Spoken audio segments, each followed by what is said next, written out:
And hi, it's Dennis Hudson at orangequant.com. I am your bat killer in chief here with a wrap-up, a very quick wrap-up of the rat picks that we put out yesterday, Sunday. Today is Monday, April 23rd, 2018, and it is after the close. And first, our usual warning, which we share with you with great sincerity. Trading is risky, risk no more than you can afford to lose or lose sleep over. Do your own due diligence and always use stop losses. Thank you.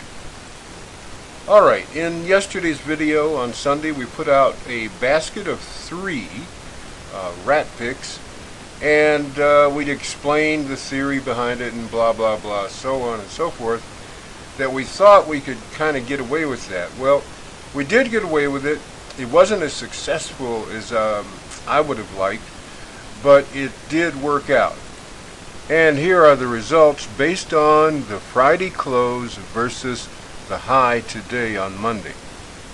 And as you can see, this number over here to the far right, that is our average of the gain of all 3 of them, which came in right at roughly 4.6% on the average.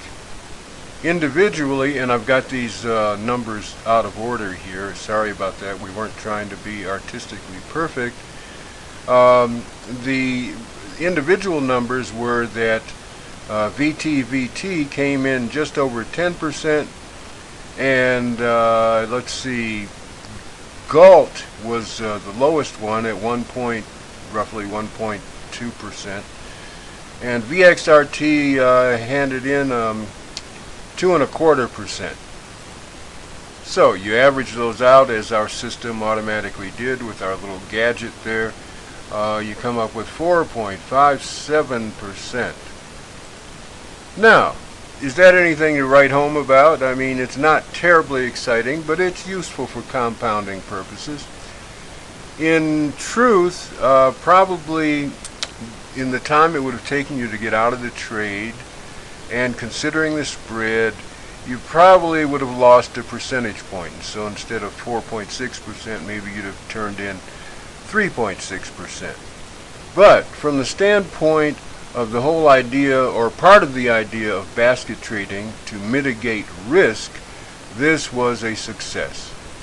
I guess the thing that's disappointing me is that we had selected these 3 stocks, VTVT, GALT, and VXRT, as high probability, high gain issues, and we thought we'd get a lot more out of it. But statistics are statistics, and as I was saying yesterday, sometimes they just don't mean anything, especially when they send out like a black swan, and this wasn't a black swan, this just was a day when they did not outperform, they kind of underperformed, except of course for VTVT with that 10%.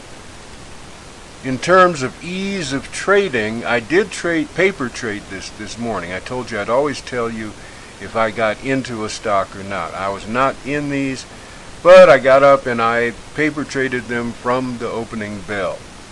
And what made the paper trade so easy, today's trading, whether you did it live or not, what made it so easy was that these upper wicks, these upper shadows on the candles, they all came like within 15 minutes of the open. You can go and look at your 10-minute charts or 5-minute charts, and you'll see that all that action happened right after the open. And then, with just as much momentum, they turned around and started downward, and that is when I decided I should get out. So our little experiment with basket trading 3 instead of 5 did kind of work out. Wasn't as great as we had expected, but then that's just the way the statistics worked out today. We'll probably try this again some other time. In the meantime, thank you for joining me. I'm Dennis Hudson, Rat Killer in Chief at orangequant.com's Rat Picks. And we'll leave some cheese out for you.